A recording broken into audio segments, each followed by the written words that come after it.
December 2020, Archbishop Leo Cushley of St Andrews in Edinburgh celebrated a Mass at Our Lady of Victories in Kensington to mark the start of a process that it is hoped will lead to the canonisation of Brother Michael Strode, a Cistercian monk of Caldy Abbey, who is best known to Catholics around the world for establishing HCPT, a charity that for more than 65 years has organised pilgrimages to Lourdes for people with disabilities. I spoke earlier with his brother Peter Strode about life growing up with Michael and about his cause for canonisation. Hi Peter, how are you? Hi Catherine, I'm fine, thank you. Nice to talk to you. Yeah, thank you so much for taking the time to join me. Okay. And I want to start by asking you a little bit of background about life growing up in the Strode family, where you fall in relation to Michael, and perhaps just what your relationship was like growing up. Yes, well, we lived in Woking in those days, and there were four brothers. I was very much the youngest. Johnny was the oldest, and then Michael, second son, and Hugh. But Hugh was 8 years older than me, Michael 10 years older. So there was a massive gap, if you like, particularly if you think of the gap between, say, a 12-year-old and a 2-year-old. Yeah. Like living in a different country, really, completely. But we're a very happy family. And Michael was always very attentive to me. Despite the fact he was 10 years older, didn't seem to make any difference. He was always very considerate, very helpful. You know, if I was in any kind of difficulty, Michael was the most sympathetic by far of my three brothers, and just a wonderful person to have as an older brother. Yeah. That's lovely to hear. And Michael wasn't raised a Catholic, was he, Peter? He became a Catholic. He converted. Do you know when he did and why he did convert to Catholicism? Yes, well, I will go into just a little bit of history there. My parents married in 1917, and both of them were Church of England. All right. Now, fairly soon after getting married, my mother converted to Roman Catholicism, but it's then too late to say, I want to have the children, or I demand that the children be baptized in the Roman Catholic faith. You've missed your chance, kind of thing. So John was born, Church of England, and Michael as well. And then my father, out of the goodness of his heart, when Hugh was born, said to my mother, why don't you have this child baptized a Roman Catholic? And when I came along 8 years later, he said the same thing. So in a way, for me and Hugh, it's out of the generosity of our father's, if you like, ecumenical approach that we too were Roman Catholics from the outset. Michael wasn't. So getting back to when he converted or became a Catholic in his medical student days, so he'd have been in his 20s at some point. The reason why, I think it goes back to why our mother became a Roman Catholic. The thing was, she was, as I say, reared in the Church of England, liked a lot of it, but she was not happy with the kind of uncertainty of the doctrine on various issues. I won't go into that. And she found in the Roman Catholic Church a much greater certainty and surety about doctrinal matters. And that really appealed to her. She was very much sort of black and white approach to things. And in his turn, Michael found the same thing. He liked a lot of what he saw in the Church of England, but when he started asking questions, you know, about, well, religion in general, he found that the Roman Catholic Church had a much more sure approach and certainty about it. And following mother's example, that's really why. It's a rather long-winded answer, but it's interesting about my dad's generosity, I think. He'd have thought about it very carefully before deciding to convert. Yeah. And you say he was doing medicine at the time. He was studying medicine. He was a medical student at St Thomas's Hospital in London. This was during the war, of course. So he probably wasn't actually in London itself at that time. He worked at various other places outside of London, but under the training of St. Thomas's. Yeah, and how important would you say his faith was in the medical work that he did? Well, I think his faith was important to him in just about everything. Yeah.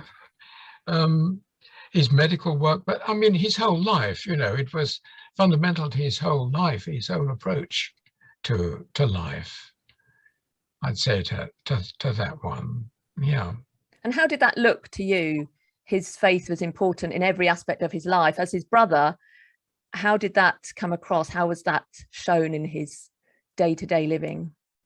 Well, I didn't have very much experience of living with Michael day to day. Bear in mind, he's 10 years older. And by the time I was in my teens, he was already studying to be a doctor, was away, you see. He'd come back at the odd weekend and that kind of thing. We had various conversations about it, and it was deeply, deeply fundamental to his whole way of thinking. He was a very kind and generous man, very caring. And I guess, you know, his faith was fundamental to that outlook. Yeah, and so your brother, Michael, established HCPT. So for anyone who hasn't heard of it or is unaware of it, can you tell us what HCPT is and what Michael's vision was for this? Yeah, of course, yes. Michael found himself working as a doctor at a place called Chailey Heritage in Sussex, which is a school and hospital combined, really, for children with disabilities, mostly long-term. For example, they had a lot of the thalidomide children with it, and children with long-term disabilities. Now, he found that the Church of England children were able to go on a fully funded summer holiday to places like, for example, Butlins or holiday camps of various different kinds, which was fine, but there was nothing in place for the Roman Catholic children. He just sort of saw that and thought, well, that's not fair. You know, that's how he thought. And so he thought, well, I want to do something. And whereas I think a lot of people would have just thought, oh, well, tough, you know, can't do everything. No, Michael's approach was, I'm going to do something about this. So he and a colleague, also from Chailey, decided to take 4 boys from Chailey Heritage to Lourdes in France. Now, they thought of this as a one-off. They had no particular idea that it would be extended beyond just the one-off occasion. So off they went in 1954, and it was a great success. The children loved it, everything was fine. So they thought they could, again, the next year, 1955, again, a small group, I think 5 or 6 from Chailey, 1 or 2 more helpers. And on that pilgrimage, they were noticed by the bishop in charge of the pilgrimage, who says, I like the look of this. I want this expanded. I want a bigger party of children to come on this pilgrimage. Can you help me? Can you do something about it? So Michael, you know, thought, well, yes, I can. And of course, that meant founding a charity because he needed to fundraise.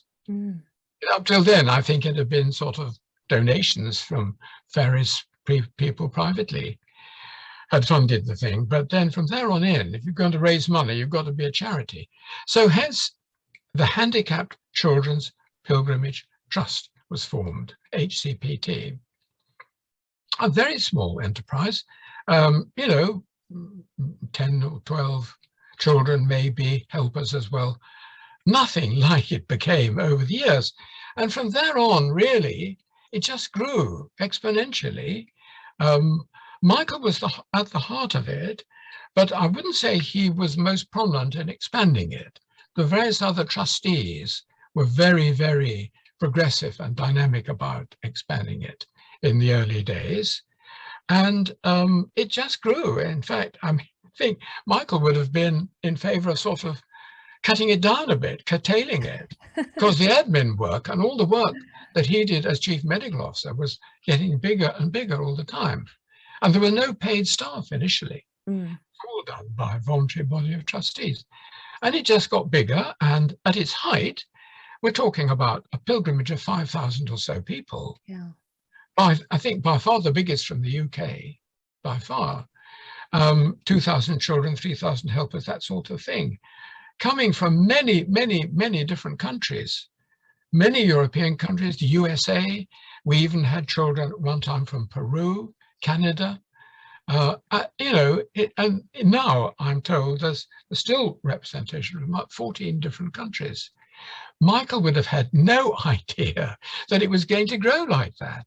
Because he was delighted, obviously, and he kept right the way through to his death in 2019.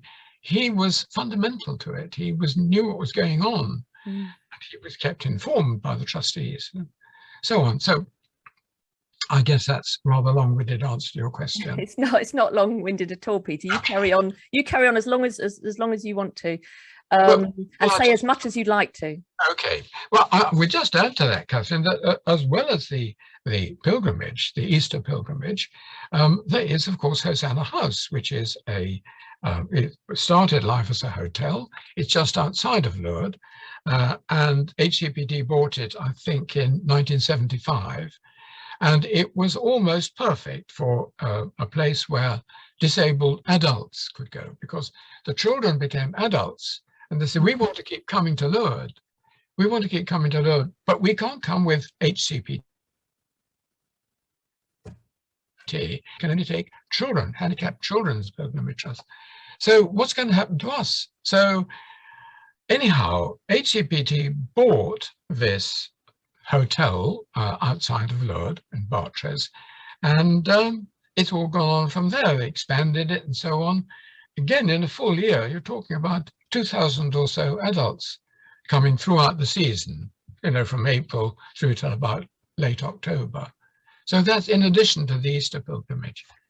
It's a massive charity.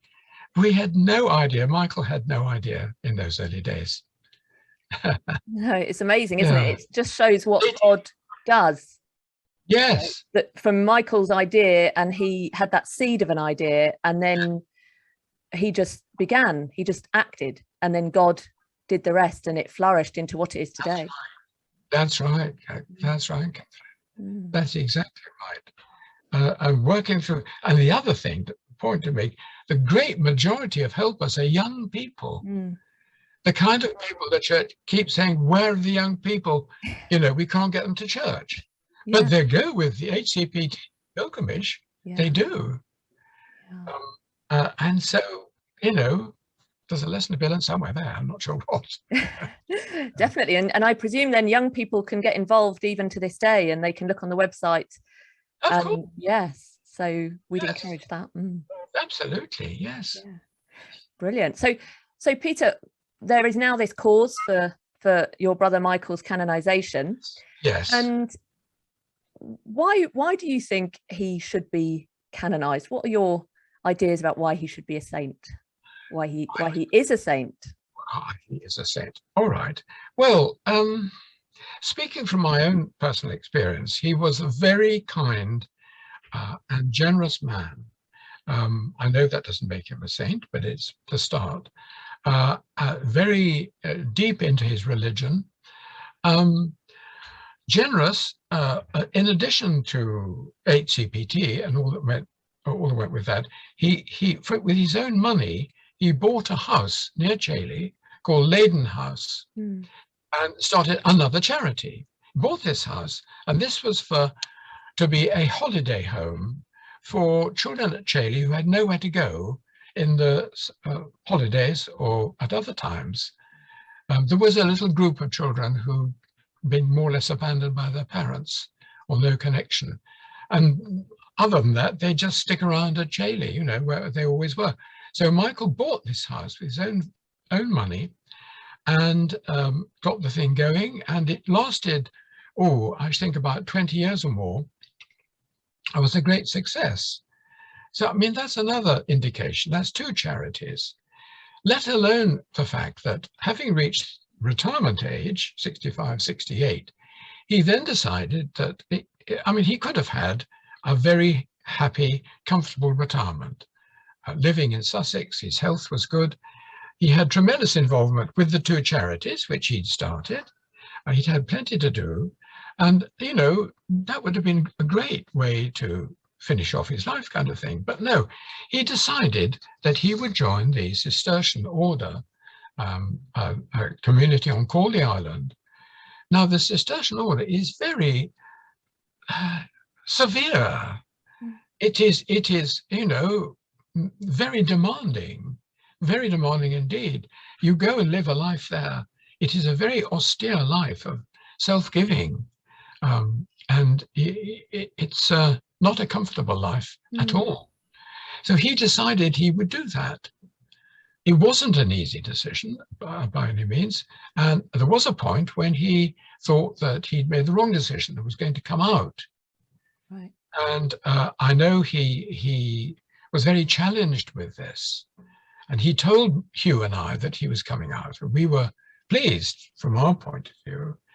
But then he reconsidered, and he decided that really he ought to go back and rejoin the community again, which he did, and then he never left. So, and that's a heroic thing, that. Absolutely heroic. During all the time in the monastery, of course, he was in constant touch with HCPT and to some extent Leidenhouse, other people. So he didn't kind of abandon his work of the things he'd been doing. Yeah. Wow. So, I mean, that's heroic virtue. And think of all I mean, we're talking tens and tens of thousands of people that have been influenced by HCPT. Yeah. And he was at the heart of it all. Yeah. Right the way through till his death. You know, put on that with the monastery, the monastic life as well. I think that's an excellent case myself. Yeah, it's lovely to hear it from you, his brother, who knew him so well. Yes. And, you're able to speak about that. And I know, of course, there's lots of other people too who are giving testimony about why they think he's recognised. Yeah. That's right. That's right. Yeah. I met him myself at dear Rosemary's funeral. Oh, yes, of course. Yes. He was lovely. There was something about him. I must have spoken to him only for half an hour. Yes. And sat down next to him, and there was even in his very elderly years, it would have been the last year of his life, I think. He died in 19. Yeah. Yes. But there was definitely something about him that there was a sort of joy and sanctity about him. I was very pleased to meet him, very honoured to meet him. I'm so glad. What you've said is absolutely right. I couldn't sort of put it into words better than that. There was a sort of sanctity about him, and yet he was a very normal type of person. Not a sort of plaster saint or anything like that. No, but I think this is why it's so important to have this conversation, and for people to see that, like